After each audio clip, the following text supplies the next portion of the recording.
Si tu passes 1h30 à la salle et que tu penses que c'est indispensable pour progresser, malheureusement, tu te fais des histoires. Aujourd'hui, je vais te montrer comment gagner 20 à 30 minutes sans perdre un seul gramme de muscle. Je vais pas te montrer comment prendre moins de récup entre chaque série.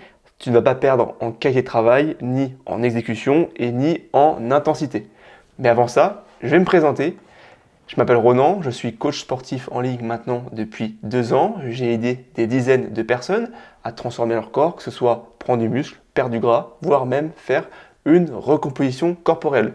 Ou avec Codric, en 513 jours de transformation, on a transformé complètement son corps, il a perdu du gras, il a pris du muscle et surtout, il fait exactement le même poids. Avec Ludivine, on est en train de faire une belle perte de gras et avec Maxence, on a fini sa perte de gras et maintenant on est sur une phase de surplus calorique pour construire un maximum de muscles. Si tu as des questions, tu peux tout à fait me les poser sur Instagram et ce serait avec plaisir que j'y répondrai. La vérité, c'est pas que tu manques de temps, c'est que tu manques clairement de structure. Et c'est surtout un manque d'organisation.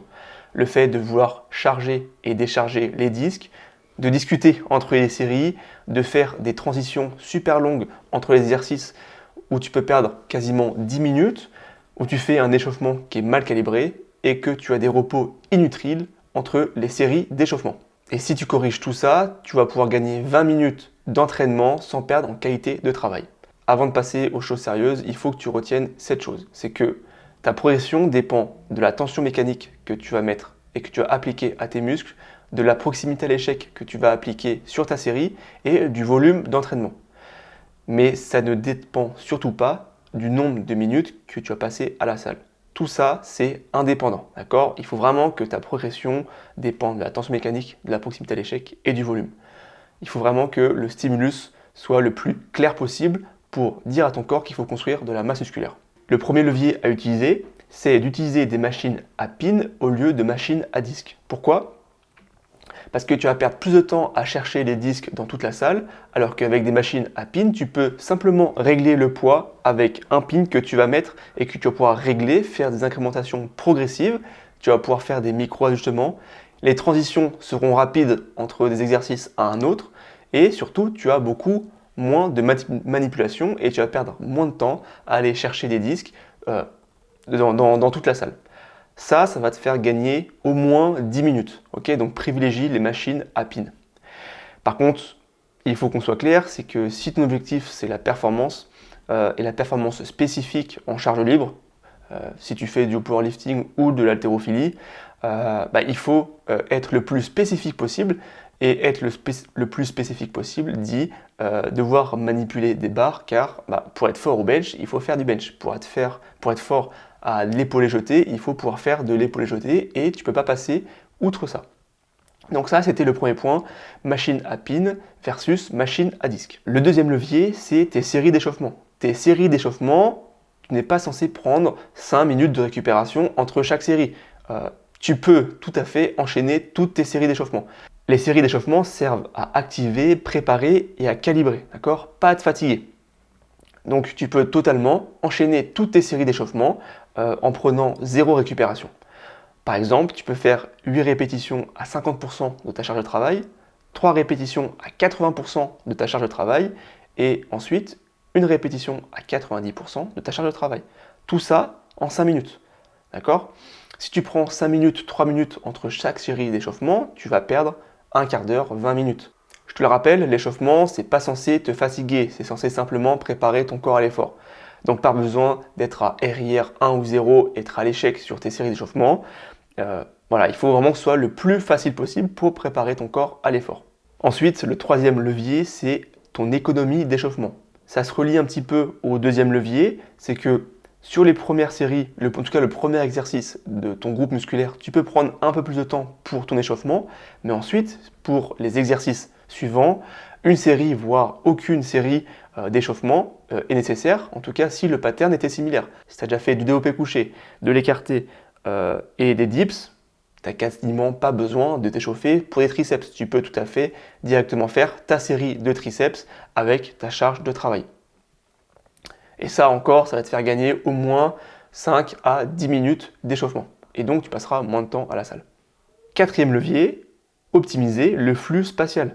Il faut que tu puisses créer ton programme d'entraînement en fonction des machines que tu as à disposition et des machines qui sont l'une à côté de l'autre. Si tu dois traverser toute la salle pour faire des exercices, tu vas perdre du temps. Essaye de concentrer le maximum d'exercices au même endroit.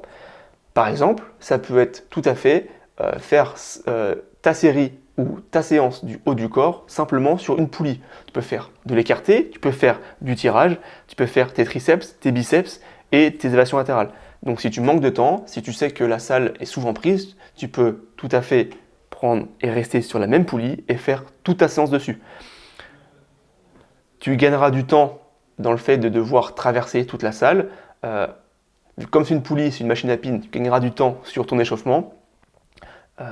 Et comme ça, ta séance elle pourra durer 45 minutes à 1 heure. Le cinquième levier, alterne agoniste-antagoniste. Par exemple, ici sur l'image, quand tu fais un curl biceps, c'est tes biceps qui travaillent. Mais pendant ce temps-là, tes triceps se reposent. Et quand tu fais des exercices de triceps, tes triceps travaillent et tes biceps se reposent.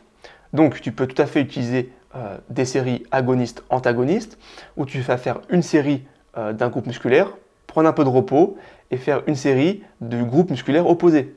On reprend l'exemple des biceps et des triceps, tu peux faire une série de curls, prendre un peu de récupération pour descendre ou monter la poulie, faire ta série de triceps, prendre 1 minute de récupération, faire ta série de biceps, etc. etc. Donc pendant qu'un muscle travaille, l'autre va récupérer. Par contre, évite les séries combinées avec des mouvements qui chargent fortement la colonne. Par exemple, faire une série combinée de squats et de soulevés de terre entendu, c'est pas la meilleure des idées. Ou par exemple, des exercices qui demandent d'être techniques, où tu dois déplacer de la charge rapidement, comme je te disais, un épaulé jeté et un autre exercice d'haltérophilie. Donc tu peux le faire sur des exercices de nation ou sur des exercices où tu es stable dessus, comme des machines où tu peux faire une chest press et si la machine de dos est à côté, tu peux très bien faire un tirage. Il y a zéro souci là-dessus. Mais attention, vouloir gagner du temps, c'est pas vouloir gagner du temps sur ces temps de récupération. Il ne faut pas que tu réduises tes temps de récupération sur tes séries effectives lourdes. Si tu réduis ton temps de repos, tu vas dégrader tes performances, ta tension mécanique et ta progression. Et ça devient contre-productif. Donc, si tu appliques les 5 choses que je t'ai dit, notamment choisir les bonnes machines, réduire ton temps d'échauffement, l'organisation de ta salle en fonction des machines et l'utilisation de séries combinées, là tu pourras gagner 20 à 30 minutes de séance. La règle simple, c'est de pouvoir optimiser les temps morts logistiques, mais surtout ne pas toucher au temps de repos entre les séries de travail. Ça, c'est plus important. Le moins important, c'est les temps morts logistiques. Donc par exemple, être sur ton téléphone pendant ta récupération, parler à des gens, ça on va dire c'est du temps mort logistique. Donc si tu manques de temps, tu pourras et tu peux utiliser les 5 astuces que je t'ai données. Si avec toutes les idées que je t'ai données, tu es encore un petit peu perdu sur l'organisation de tes séances, atteindre tes objectifs, on peut tout à fait faire un appel stratégique où on va pouvoir parler de tes objectifs, de tes problématiques, de ta stratégie, tout ça gratuitement évidemment, et tu pourras repartir avec un plan d'action précis. Pour ça, tu peux tout à fait cliquer sur le premier lien dans la description, réserver ton appel et on pourra discuter de tout ça. C'était Ronan sur comment gagner du temps à la salle sans mettre en péril ses gains musculaires et on se dit à la prochaine.